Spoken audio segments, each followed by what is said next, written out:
profetas de calamidades. Así fue como San Juan 23 definió a los que en su época decían que todo iba mal. Lo hizo en el discurso de inauguración del Concilio Vaticano II, el 11 de octubre de 1962. Bueno, aquellos profetas de calamidades fueron barridos de la Iglesia y fueron sustituidos por voces numerosas que decían, creyéndoselo, me imagino, que la adaptación al mundo iba a hacer que la gente no solamente no se fuera de la Iglesia, sino que acudiera a raudales. Hoy estas voces críticas, estos profetas de calamidades, han resurgido y lo han hecho con fuerza, y para malestar de algunos o de muchos, de aquellos que no les gusta que les den malas noticias porque les estropea el desayuno por las mañanas. Pero, ¿de verdad hay motivos para decir que las cosas van mal? Por ejemplo, esta semana el Wall Street Journal, que no es precisamente un periódico que tiene unos objetivos contrarios a la Iglesia, o que está sesgado, bueno, ha publicado un reportaje sobre la situación de la Iglesia Católica en Latinoamérica. Los datos son estremecedores. En Brasil, el gran país numéricamente y en el punto de vista de extensión, en Brasil ya este año la Iglesia dejará de ser mayoritaria, se pasará por debajo del porcentaje del 50%. Y es solo un ejemplo. La gente está huyendo de la Iglesia, hay una auténtica apostasía en Iberoamérica.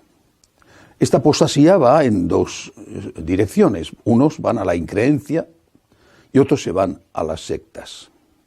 Ya en 1914, el informe Pew, que es seguramente el centro de estudios estadísticos más prestigioso del mundo, ya entonces decía que el 81% de los católicos iberoamericanos, latinoamericanos, que se iban a las sectas lo hacían. Ellos afirmaban que lo hacían porque en las sectas se encontraban más intimidad con Dios. Porque en esas despreciadas sectas que los católicos despreciaban oficialmente, encontraban que les hablaban más de Dios. ¿De verdad alguien cree que una persona que está sin trabajo, enferma, con la familia rota, con una adicción, la que sea, la pornografía, la droga, el alcohol, o incluso sufriendo una injusticia, ¿de verdad alguien cree que lo que esa persona necesita es oír hablar del cambio climático? No digo que no sea importante, o incluso muy importante, sensibilizar sobre la cuestión ecológica.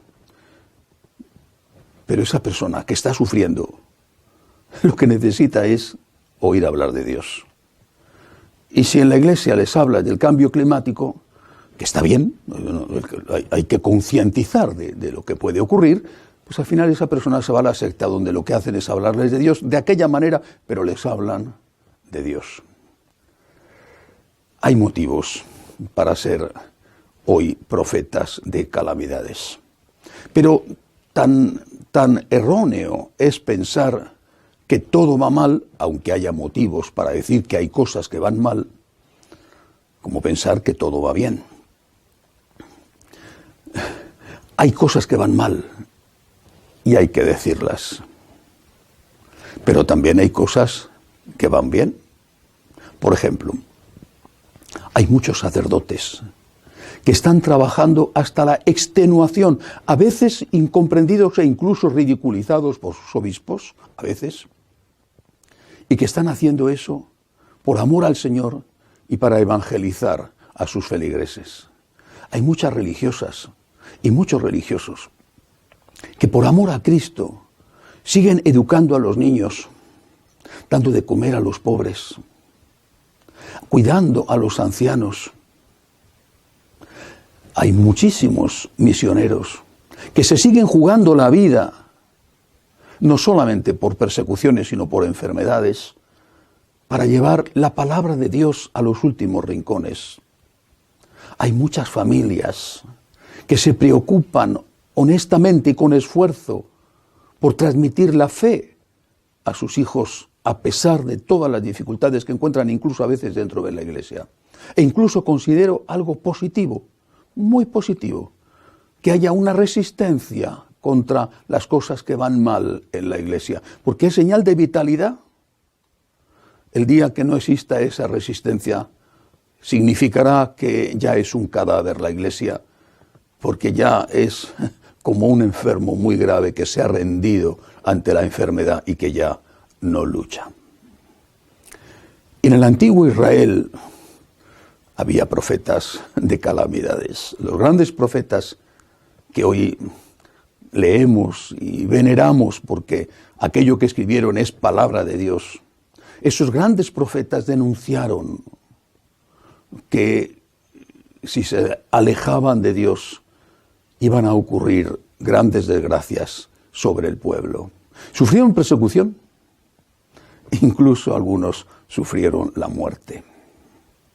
Pero también hubo otro tipo de profetas, los profetas de la esperanza. Cuando aquellas desgracias ocurrieron, cuando el pueblo fue exterminado prácticamente y los restos llevados a la cautividad de Babilonia, los profetas empezaron a levantar el ánimo del pueblo hablando de esperanza. Habían anunciado la catástrofe y después anunciaron que habría un futuro mejor. Lo que no hubo nunca en Israel fueron profetas que decían que había que adaptarse al mundo y que adoptar las costumbres morales, sexuales de los paganos o incluso adoptar otros dioses y adorarlos a otros pachamamas o lo que sea. Esos no existieron nunca. Eran profetas de calamidades, Isaías, Jeremías, Amós, y eran profetas de esperanza, pero nunca fueron profetas de adaptación. Creo que hoy hay que volver a ser profetas de esperanza sin dejar de denunciar aquellas cosas que van mal. Hay que denunciar y hay que anunciar.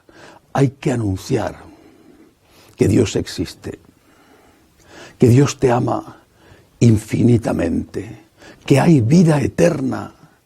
Y esa es nuestra esperanza. Dios existe, Dios te ama, hay vida eterna. Hay que anunciar esto, aunque a veces nos tomen por tontos o incluso nos acosen y persigan. Y por eso quiero darle la enhorabuena hoy al Papa Francisco, porque ha decidido poner como eje del Año Santo del 2025 la esperanza, peregrinos de esperanza. Me parece una idea maravillosa, pero esperanza, no optimismo. El optimismo es una valoración humana más o menos acertada, generalmente poco acertada, pero en cualquier caso no tiene nada que ver con la esperanza. Nuestra esperanza no está puesta en los cálculos de los hombres, ni en la subida o bajada de la bolsa, ni en las fluctuaciones climáticas o en las fluctuaciones de los virus. Nuestra esperanza está puesta en Dios. En Él creemos, confiamos y esperamos. Hasta la semana que viene, si Dios quiere.